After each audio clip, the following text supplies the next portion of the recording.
গোপাল যখন সমুদ্রের ভেতরে থাকা ওই জাদুকরী মহলের ব্যাপারে জানতে পারে তখন সে কৌশলে ওই মহলের ভেতরে যায় আর সে জাদুকরের জাদু ভেঙে সেই মহলের ভেতরে যারা আটকা পড়েছে সবাইকে উদ্ধার করে নিয়ে আসে। এখানে তার গ্রামের বাইরে একটি মেয়ে ছিল, সে ওই মেয়েটিকে জিজ্ঞেস করে, আচ্ছা, এখানে থাকা সবাইকে তো আমি চিনি, ওরা আমার গ্রামের, কিন্তু তোমাকে চিনতে পারলাম না। তুমি কে? তুমি এখানে কিভাবে আসলে? তুমি মহলের ভেতরে যে মেয়েটিকে মূর্তি হিসেবে দেখতে পেয়েছ, যে সিংহাসনের মধ্যে বসেছিল, আমি হচ্ছি সে। ও আচ্ছা, এই ব্যাপার। কিন্তু তোমাকে দেখে তো আমাদের এই গ্রামের মনে হচ্ছে না। আমাদের এই গ্রামের হলে তো তোমাকে আমি দেখতাম কখনো না কখনো। হ্যাঁ, তুমি ঠিকই ধরেছ। আমি তোমাদের এই গ্রামের না, আমি অন্য একটা গ্রাম থেকে ঘুরতে এসেছিলাম। কিন্তু পরবর্তীতে আমি যাওয়ার পথ হারিয়ে ফেলেছিলাম, যার কারণে রাত হয়ে গিয়েছে। আর রাতের বেলা আমি সাগরের পাড়ে এসেছিলাম। তখনই এই মহলটা হঠাৎ করে আমার চোখের সামনে ভেসে ওঠে, আর আমি লোভের বশবর্তী হয়ে এই মহলে আটকা পড়ে যাই। আচ্ছা আচ্ছা, ঠিক আছে, আমি বুঝতে পারছি। কিন্তু এখন তো অনেক রাত, এখন তুমি কিভাবে তোমার বাড়িতে যাবে? তার উপর তুমি তো পথ হারিয়ে ফেলেছো। আচ্ছা, আমার গোপালের সাথে কিছু কথা আছে, আপনারা প্লিজ এখান থেকে চলে যান। মেয়েটির কথা শুনে গ্রামবাসীরা এখান থেকে তাদের বাড়ির উদ্দেশ্যে বের হয়ে যায়। গ্রামবাসীরা মোটামুটি সবাই সেখান থেকে চলে গেছে। তারপর মেয়েটি গোপালকে বলে, আসলে আমি আপনাকে মিথ্যে কথা বলেছি। আমি অন্য কোনো গ্রাম থেকে এখানে আসি নাই। আমি হচ্ছি একটা পরী। আমি পরীর দুনিয়া থেকে আপনাদের দুনিয়ায় এসেছি। এখন আমি চাচ্ছি না আমার দুনিয়ায় ফিরে যেতে, কারণ ওখানে আমি পেরে গেলে অনেক বড় সমস্যা হয়ে যাবে। ওরা আমাকে ধরতে পারলে চিরতরে বন্দি করে রাখবে। তাই আমি চাই আপনি আপনার বাড়িতে আমাকে আশ্রয় দিন। এসব কি বলছেন আপনি? পরী? আপনাকে দেখে তো পরী মনে হচ্ছে না। পরীদের তো শুনেছি ডানা থাকে, তো আপনার তো কোনো ডানা নেই। আমার মনে হয় তো আপনি মিথ্যে কথা বলছেন। গোপালের কথা শুনে তার সন্দেহ দূর করার জন্য মেয়েটি তার আসল রূপে ফিরে আসে। এটা দেখে তো গোপাল পুরো অবাক হয়ে যায়, কারণ সে প্রথমবারের মতো সরাসরি সামনে থেকে একটা পরীকে দেখতেছে। দেখো গোপাল, তুমি একদম ভয় পেও না। আমি একটা ভালো পরী, আমি তোমার কোনো ক্ষতি করব না। আমি সাধারণ মানুষের মতো বসবাস করতে চাই। তোমার বাড়িতে আমাকে একটু আশ্রয় দিলেই হবে। তোমাকে আশ্রয় দেব, ঠিক আছে, কিন্তু আমার বাড়িতে তো আমার মা থাকে, আর আমার ঘরে শুধুমাত্র দুটোই কক্ষ আছে। একটাতে আমার মা থাকে আর অন্যটাতে আমি থাকি। এখন তোমার মতো একটা যুবতী মেয়ে যদি আমার সাথে এক ঘরে থাকে, তাহলে লোকজন এটা নিয়ে অনেক কথা বলবে। গোপাল, তুমি হয়তো ভুলে গেছো, আমি একটা পরী। আমি চাইলে যে কোনো রূপ ধারণ করতে পারি। আমি একটা ছোট্ট বাচ্চার রূপ ধরে তোমার সাথে তোমার বাড়িতে থাকব, তাহলে কেউ আর কিছু বলবে না। বাহ, তোমার তো দেখি বেশ বুদ্ধি আছে। আচ্ছা ঠিক আছে, তাহলে তুমি আমার সাথে থাকতে পারবে, কোনো সমস্যা হবে না। আচ্ছা চলো, তুমি আমার সাথে আমার বাড়িতে চলো।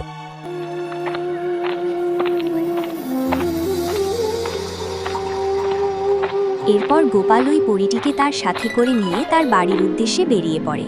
কিছুক্ষণের মধ্যে সে তার বাড়িতে পৌঁছে যায়। তার মা তখন তার জন্য ঘরের বাইরে বসে অপেক্ষা করছিল।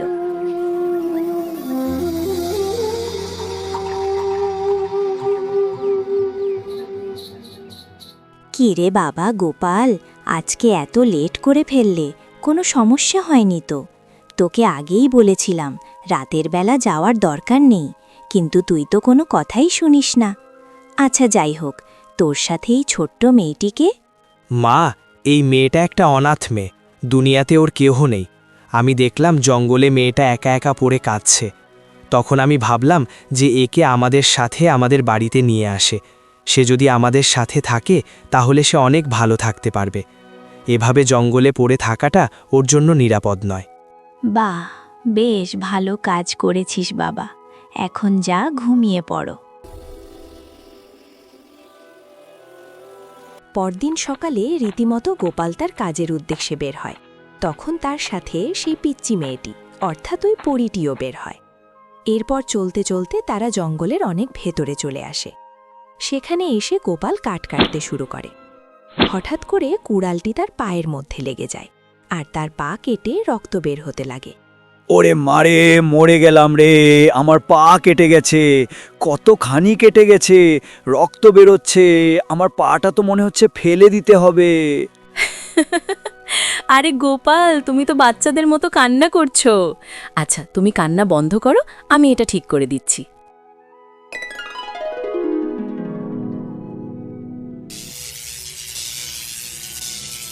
তারপর পরী তার জাদুর শক্তি ব্যবহার করে গোপালের পা ঠিক করে দেয়।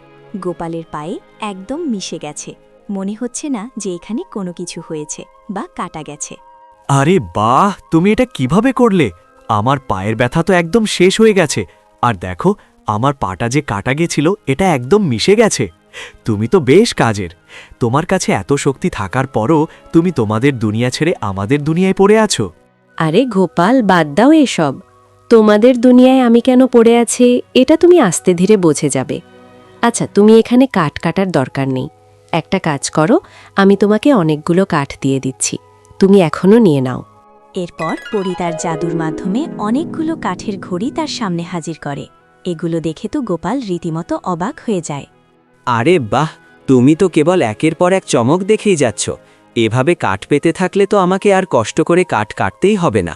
আচ্ছা গোপাল, তুমি আমাকে বলো তো, তুমি এই কাঠগুলো দিয়ে কি করো? এগুলো তুমি কেন কাটো? এগুলো কি এখন কি করবে? আরে এটা বোঝো না, এগুলো আমি বাজারে নিয়ে বিক্রি করব, তারপর ওখান থেকে আমি কিন্তু টাকা পাবো, আর এগুলো দিয়ে চলতে পারবো।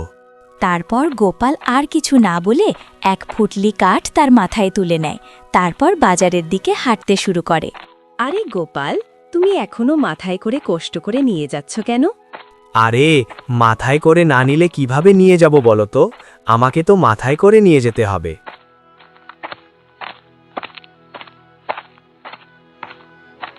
তারপর পরীটি তার রূপ বদল করে, একটি গরু হয়ে যায়।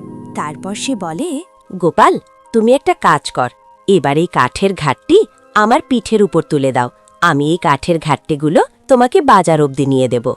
তারপর গোপাল কাঠের ঘাটটি সেই গরুটির ওপরে তুলে দেয়, মানে ওই পরীর ওপর তুলে দেয়। তারপর সে হাঁটতে শুরু করে। হাঁটতে হাঁটতে তারা বাজারে চলে আসে। বাজারে এসে দেখে সেই মাছ বিক্রেতা এখনও মার বিক্রি করতেছে।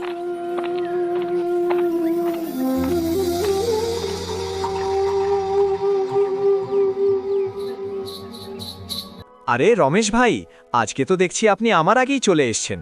আজকে তো মনে হচ্ছে বেশ ভালোই মাছ পেয়েছেন। আরে না গোপাল, এখানে খুব বেশি একটা মাছ নেই, অবস্থা আগের মতো এখন আর চলে না, তারপরও যা পায় তাতেই শুক্রিয়া। তা ঠিক বলেছেন, বেশি একটা লোভ করা ভালো না, আর কখনো রাতের বেলায় ওই সাগরের পাড়ে যাবেন না। আরে গোপাল, কি বলছো? ন্যাড়া বেলতলা একবারই যায়, আমাকে কি পাগলে পেয়েছে যে আবার ওখানে যাব, তাও আবার রাতের বেলা? আচ্ছা যাই হোক, তুমি তো দেখেছি যে গরুও কিনে নিয়েছো কাঠ বোঝাই করার জন্য। তারপর এখানে তাদের মধ্যে আরও অনেক কথাবার্তা হয়।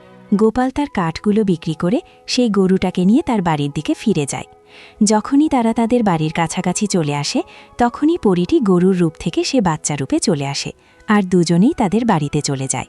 রাতের বেলা তারা তিনজন একসাথে বসে খাবার খাচ্ছে।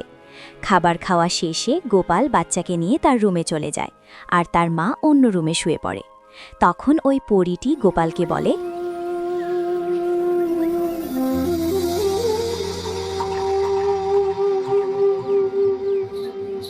আচ্ছা গোপাল, তুমি আমাকে বলো তো, তুমি যে এই কষ্ট করে কাঠ কাটো, আজকে তো আমি তোমাকে এমনিতেই দিয়ে দিলাম, আজকে কষ্ট করে কাটতে হলো না। মনে কর তোমরা কষ্ট করে কাঠ কাটো, তারপর সেগুলো কষ্ট করে বোঝাই করে বাজারে নিয়ে যাও, তারপর সেগুলো মানুষকে দাও, তার বিনিময়ে মানুষ তোমাদেরকে টাকা দেয়। এই টাকা দিয়ে তুমি কিভাবে চলো? আসলে তোমাকে কিভাবে বোঝাবো, তুমি তো আমাদের পৃথিবীতে নতুন। আচ্ছা তারপরও শোনো, দেখো, মানুষ তোমাদের মতো এত পরিপূর্ণ না, আমাদের কাছে সবকিছু থাকে না, মানে একা একজন মানুষের পক্ষে দুনিয়ার সবকিছু করা সম্ভব নয়। আমরা একজন একজন এক একটা কাজ করে আমাদের যে পরিমাণ জিনিস দরকার হয় সেটা রেখে দিয়ে বাকিটা বিক্রি করে দিই, তার বিনিময়ে আমরা টাকা পাই, আর টাকা খরচ করে আমরা আমাদের প্রয়োজন মতো জিনিস কিনতে পারি। ও আচ্ছা, এই ব্যাপার। আমি তোমাদের ব্যাপারটা এখন পুরোপুরি বুঝে গেছি। আমি তো এতদিন চিন্তা করতাম যে কাগজের নোট দিয়ে তোমরা আসলে কি করো। আরে এই কাগজের নোট তো এখন আধুনিক সভ্যতার একটি অনন্য আবিষ্কার। একটা সময় তো এই কাগজের নোট ছিল না, তখন মানুষ সম্পদ অদল বদল করত আর এভাবেই তাদের জীবন চলত।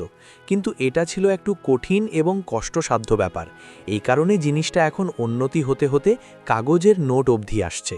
আচ্ছা, এই কাগজের নোট দিয়ে যদি সবকিছু কেনা যায়, তাহলে তোমার তো আর কষ্ট করে কাঠ কাটতে হয় না, আবার সেই কাঠ নিয়ে বাজারে বিক্রি করতে হবে না, তোমার তো ডাইরেক্ট টাকা হলেই হবে।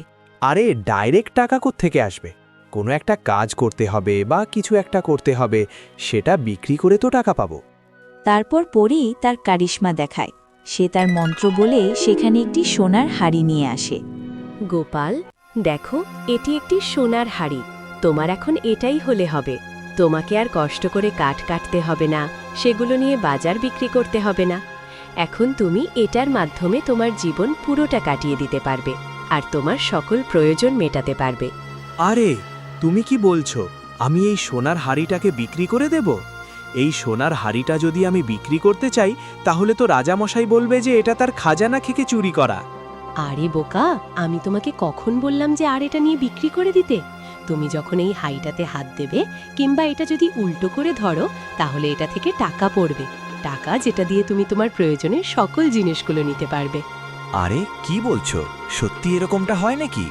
তারপর গোপাল অতি উৎসাহের সাথে সেই হাড়িটির ভেতরে হাত দেয়, আর হাত বের করতে তার হাতে অনেকগুলো সোনার মোহর চলে আসে। আরে বাহ, এটা তো খুবই চমৎকার। আমার তো বিশ্বাসই হচ্ছে না। এখন তো আমাকে আর কিছুই করতে হবে না। আমার যা কিছু লাগে, এখন এই হাড়ির ভেতরে হাত ঢুকিয়ে টাকা বের করে নেব আর সেটা কিনে নেব। আচ্ছা গোপাল, একটা কাজ কর, অনেক রাত হয়ে গেছে, আবার ঘুমিয়ে পড়ো। তারপর ওই পরীটি আর গোপাল ঘুমিয়ে পড়ে, আর অন্যদিকে তখন তোলপাড় চলতে থাকে ওই সমুদ্রের পাড়ে।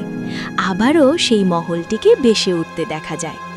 এবার শুধু সেখানে সেই মহলটি নয়, মহলের ভিতর একটি তান্ত্রিককে দেখা যায়। এটি হচ্ছে সেই তান্ত্রিক যে ওই মহলটিকে তৈরি করেছে। মূর্খ মানব, তোর এত বড় স্পর্ধা!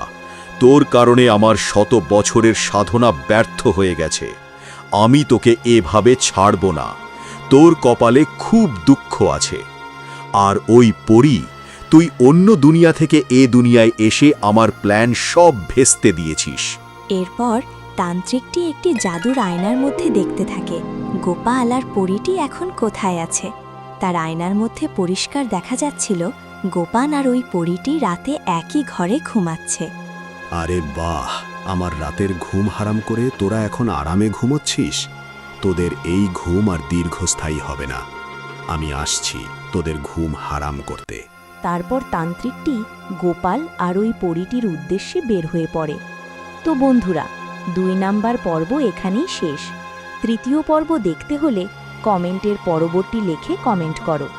যত বেশি কমেন্ট হবে তত তাড়াতাড়ি 3য় পর্ব দেওয়া হবে।